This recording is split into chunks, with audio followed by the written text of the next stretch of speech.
이 미국의 우리나라 국가안보실 등에 대한 도감청 의혹과 관련한 파장이 계속되고 있습니다. 오늘은 이 부분부터 좀 짚어보고 가겠습니다. 자, 임지혜 변호사, 윤 대통령 조금 있으면 미국 국빈 방문해요. 이거 협의하려고 김태호 제1차장이 미국 방문했는데 여기서 도감청 의혹과 관련해서 언급이 있었죠? 네, 그렇습니다. 먼저 출국 직전에 인터뷰에서 보면은요, 미국 측의 어떤 입장 전달할 계획이 있느냐라는 질문에 전달할 것이 없다. 왜냐하면 대부분 위조된 것이기 때문이다. 아하. 이렇게 입장을 밝혔습니다. 네. 이에 대해서 추가적으로 전체가 다 위조됐다는 뜻이냐라는 질문에 대해서는 지금 현재 조사 중이기 때문에 더 구체적인 언급은 하는 게 적절하지 않다고 말한 바 있습니다. 또한 현지 시간으로 이제 11일에는 이 문제는 사실 많은 부분이 제3자가 개입되어 있는 상황이며 그리고 동맹국인 미국이 우리에게 어떤 악의를 가지고 한 그런 정황은 발견되지 않고 있다. 아하. 이런 입장을 밝힌 바 있습니다. 자, 김태호 국가안보실 1차장에 대한 이런 발언, 이걸 두고 민주당은 다시 반박하고 있습니다. 그 영상 좀 보고 오겠습니다. 공개된 정보의 상당수가 위조되었다. 거기에 대해서 평가가 일치하고 할 게 없죠. 왜냐하면 누군가가 위조를 한 거니까. 부분 제3자가 개입이 돼 있기 때문에 동맹국인 미국이 우리에게 어떤 악의를 가지고 했다는 정황은 지금 발견되지 않고 있습니다. 대통령실이 공개된 정보의 상당 부분이 사실과 다르다고 해명했습니다. 뒤집어 말하면 최소한 일부는 맞다는 얘기입니다. 심지어 김태호 국가안보실 제1차장은 미국이 악의를 갖고 했다는 정황은 발견되지 않았다고 밝혔습니다. 선이면 동맹국 대상으로 불법 도청을 해도 된단 말입니까? 왜 도청당한 우리가 먼저 나서 미국과 의견이 일치한다며 감추기에 급급한 것입니까? 아무리 혈맹이라도 주권국으로서 국가 기밀 도청엔 엄중히 대응해야 합니다. 자, 장해찬 최고위원, 김태호 1차장의 발언입니다. 미국이 어떤 악의를 가지고 했다는 정황은 발견되지 않았다. 듣기에 따라서는 그러면 도청은 했다는 얘기구나 이렇게 받아들일 수 있는 발언 아닌가요? 사실관계 파악이 조금 더 필요하다라는 것 같고요. 이번 NIT에서 공개한 문건에 따르면 거론된 국가가 대한민국뿐만이 아니라 네. 프랑스와 이스라엘도 있습니다. 그렇죠. 그런데 지금 외신을 통해 확인해 보면 프랑스와 이스라엘 정부는 공식적으로 지금 문건이 사실과 다르다라면서 선을 긋고 있거든요. 네. 그러니까 대한민국만, 우리 정부만 유독 이 문제에서 지금 거리를 두는 것이 아니라 프랑스나 이스라엘도 마찬가지로 여기에 러시아의 역공작 여부라던가 정확한 사실관계 진상에 대해서 파악하는 단계다. 이 단계에서 너무 섣부르게 이걸 국내 정치나 정쟁용으로 쓰게 되면 여러 국제관계에서의 특히나 가장 중요한 한미동맹 흔들릴 수 있는 부분이기 때문에 톤 다운하고 사태를 조금 파악하는 게 먼저다라는 입장인 것 같고요. 네. 그 부분에 있어서는 우리 정부의 입장이 프랑스와 이스라엘 정부와 다르지 않다고 봅니다. 그럼 어쨌든 민주당에서는 그럼 선의 가지고 도청해도 되는 것이냐 이렇게 반박을 해요. 여기에 대해서는 어떻게 그러니까 도청 여부에 대해서도 조금 더 조사가 필요한 것 같고요. 아하. 만에 하나 해당 내용도 중요합니다만 그런 우려될 만한 지점이 있다면 물밑에서 재발 방지나 이런 걸 요구할 수는 있겠죠. 근데 다만 한미동맹 70주년을 맞아서 이 대통령의 12년 만에 국빈 방문을 앞두고 있는 시점에서 뜨겁게 대할 이슈와 좀 차갑게 대할 이슈가 나눠져 있다고 생각을 하는데 아직까지 다른 국가들도 선을 긋고 있는 문제에 우리가 앞서가기보다는 조금 더 내밀하게 이 진상 조사를 하고 만에 하나 미국에 요구할 게 있다면 당연히 재발 방지나 이런 것들을 요구해야 되는데 지금 사실관계가 확정되기 전에 먼저 이걸 정치적으로 공격하는 데 쓰거나 할 만한 소재는 아니라는 생각이 듭니다. 자, 박영웅 부위원장, 어쨌든 지금 장해찬 최고위원은 사실관계가 아직 확실히 정해진 게 없다라고 얘기했는데 어쨌든 우리 정부나 미국 정부 얘기를 종합해 보면 이번에 공개된 이 문건, 이거는 위조된 거다 이렇게 좀 결론을 내린 것 같아요. 그렇기 때문에 김태호 제1차관 실장이 미국 측에 아무것도 전달할 내용이 없다라고 얘기를 했거든요. 일단 위조되었다고 주장하고 있는데요. 위조된 부분이 어떤 것인지 밝혀야 될 것으로 보이고 제가 추가적으로 나온 자료를 좀 살펴보니까 아마 러시아 이야기인 것 같아요. 네. 러시아의 군인들의 사망자 숫자가 좀 줄어들고 우크라이나의 사망자가 좀 늘고 있다. 이건 분명 러시아에서 약간 중간에 개입한 여지가 있어 보이는데 그렇다 하더라도 처음에 미국이 우리나라 대통령실을 도청하는 그 사실은 변하지 않거든요. 또 프랑스와 이스라엘 사례를 장해찬 최고위원께서 말씀하셨는데 프랑스와 이스라엘은 즉각적으로 부정을 했어요. 네. 프랑스는 우크라이나에 우리 군대가 가 있다라고 도청된 그 문서에 대해서 즉각적으로 반박을 했고요.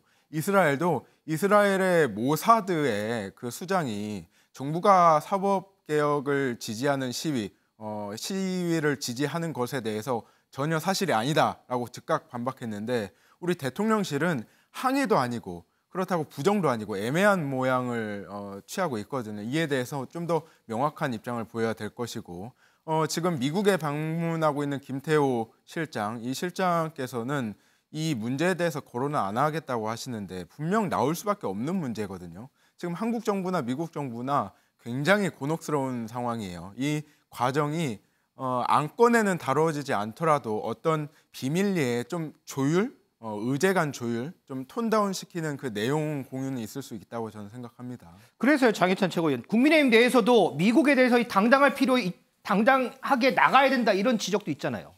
네, 뭐 안 당당할 건 또 뭔가라는 반문을 좀 드리고 싶습니다. 지금 우리가 사실관계 파악하고 이 역정보에 흔들리지 않겠다는 게 미국을 상대로 안 당당한 건가요? 만약 우리가 한미 관계에서 대우를 제대로 못 받는다면 국빈 방문이나 상하원 연설이 이루어지겠습니까? 민주당은 저자세 외교한다 이렇게 비판하거든요. 저는 그렇지 않고요. 차분하게 이 한미 동맹 관리를 해 나가는 과정이라고 생각을 하고 있고 무엇보다 유독 이제 지난 정부에서는 국빈 방문도 상하원 연설도 단 하나 성사시키지 못했기 때문에 네. 윤석열 대통령의 방미를 앞두고 어떻게든 좀 한미 관계 이간질을 시켜서 이때다 싶어 국빈 방문의 의미를 좀 격화시키려는 정치적 의도가 있는 게 아닌가 하는 우려가 조금 들고 우리가 미국을 상대로 요구할 건 요구하고 필요하다면 재발 방지책도 이제 마련을 받아야 되겠습니다만 저는 물밑에서 뭐 국방 라인이든 외교 안보 라인이든 통해서 이번 사건의 진상을 파악하려는 노력이 이루어질 것으로 보고 있고 네. 구체적인 사실관계 정말 도청이 없었는데 완전히 위조된 역공장인지 아니면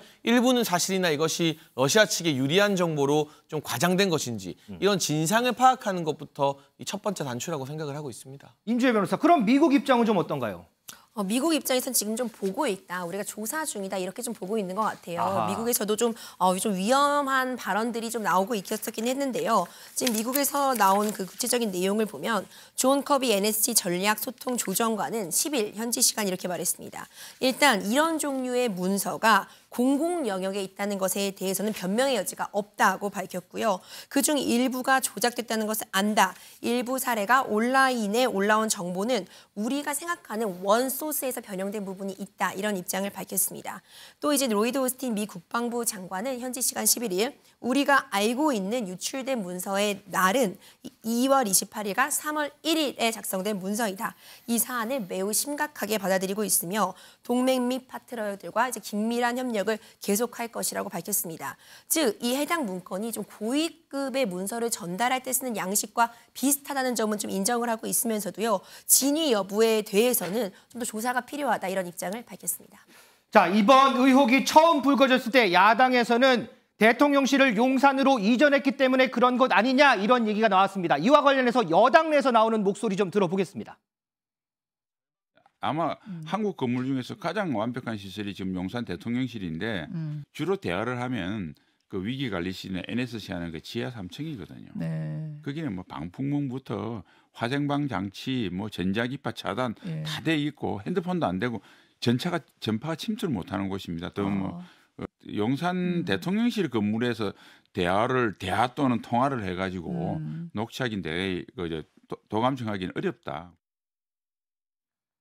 박영 부위원장, 대통령실 보안에는 문제가 없다. 근거를 가지고 주장을 해라. 여기에 어떻게 반박하시겠습니까? 대통령실에 있는 대통령의 집무실, 여기는 최고 보안 등급이라고 알려져 있는데요. 네. 저는 여기에 대해서 대통령실의 입장을 믿고 싶어요. 그렇지만 대통령 집무실이 아닌 곳, 그 외 회의실이나 실무진들이 일하는 곳에서는 이만큼 보안이 이루어지지 않고 있다는 뜻이지 않겠습니까? 여기에 대해서 해명을 할 수가 없는 입장이고요. 대통령실은.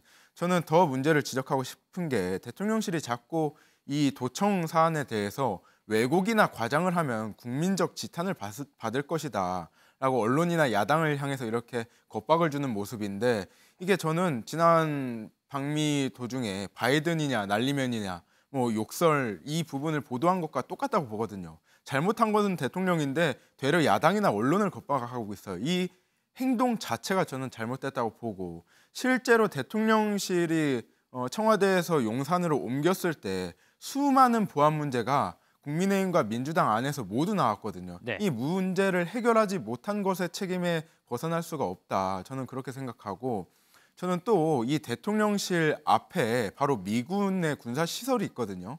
이 정보 전쟁의 시대에서 미국 입장에서는 굉장히 맛있는 먹잇감이 바로 앞에 있는 거예요. 여기에 철저히 우리가 대비했어야 된다고 봅니다. 자, 야측을 물어봐도 뭐 설전이 끝나지 않을 것 같습니다. 이 도감청 의혹이요, 국가 간 문제가 아니라 지금은 정치권, 여야의 설전으로 더 커지는 거 아닌가, 뭐 이런 생각도 좀 해봅니다.